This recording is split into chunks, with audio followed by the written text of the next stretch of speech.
अगर कोई मनुष्य अपने मन को किसी एक चीज पर बहुत गहराई से जबरदस्ती जमा ले, थोड़ी देर में उसके विचार खो जाएंगे।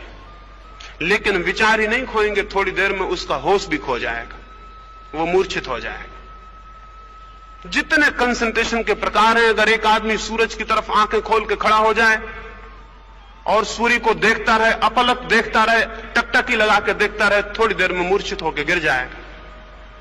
एक आदमी अगर दिए के पास बैठ जाए और उसकी लौ को बिना आंख को झपाए 5 मिनट तक देखता रहे, वो अपने आप वहीं सो जाएगा।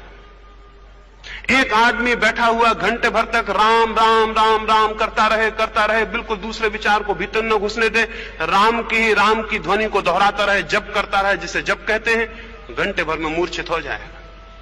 इसलिए मूर्छित हो जाएगा कि कोई भी एक चीज अगर चित्त को पकड़ ले तो चित्त उससे बोर हो जाता है, बोर्डम पैदा हो जाती है, घबराहट, बेचैनी, परेशानी पैदा हो जाती है। उस परेशानी में एक ही रास्ता रह जाता है कि चित्त सो जाए। आप बच्चों को सुलाते हैं, एक गीत की कड़ी को दोहरा देते हैं, उसी कड़ी को बार बार दोहराते हैं, बच्चा थोड़ी देर में सो जाता है। आप सोचते होंगे कि आपके संगीत के कारण सो रहा है। एक ही कड़ी को बार बार सुनने से उसके भीतर बोर्डम पैदा होती है, उसका चित्त घबरा जाता है, ऊब जाता है। ऊबने की वजह से नींद आ जाती है। किसी भी चीज से ऊब जाए तो नींद आ जाएगी। सभाओं में आपने देखा होगा, अनेक लोग सो रहे हैं। बोलने वाले समझते हैं कि सोने वालों की गलती है, केवल बोलने वाला इस भांति बोल रहा है कि लोग ऊब गए हैं और नींद आ गई है। सुनने वालों की कोई गलती नहीं होती। वो बोलने वाला इस भांति बोल रहा है कि लोग ऊब गए हैं, ऊब की वजह से नींद आ गई है। अगर चित्त ऊब जाए तो चित्त सोना चाहता है। अगर चित्त सजग रहना चाहे तो उसके लिए ऊब नहीं होनी चाहिए। किसी भी भांति चित्त को उबा दें, घबरा दें, परेशान कर दें तो वो सो जाएगा। ये तरकीब दुनिया में मिल गई तो लोगों ने न मालूम कितने प्रकार के जप निकाल लिए, कितने तरह की मालाएं निकाल ली।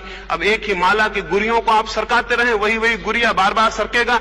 अगर चित्त उसी में लगा रहा, थोड़ी देर में चित्त सो जाएगा।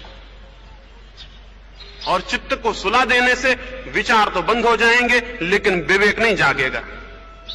विचार का बंद हो जाना ही काफी नहीं है, विवेक भी जागना चाहिए। कागज के फूल ही हट जाना काफी नहीं है, असली फूल में भी अंकुर आने चाहिए। नहीं तो कागज के फूल हटा देने से कुछ भी नहीं होगा। फिर तो बेहतर है कागज के फूल ही लगे रहें, कम से कम कोई रौनक तो होती है, कम से कम कुछ तो सुंदर मालूम होते हैं। कागज के फूल भी हट जाएं, असली फूल भी ना आए तो बड़ी गड़बड़ हो जाएगी।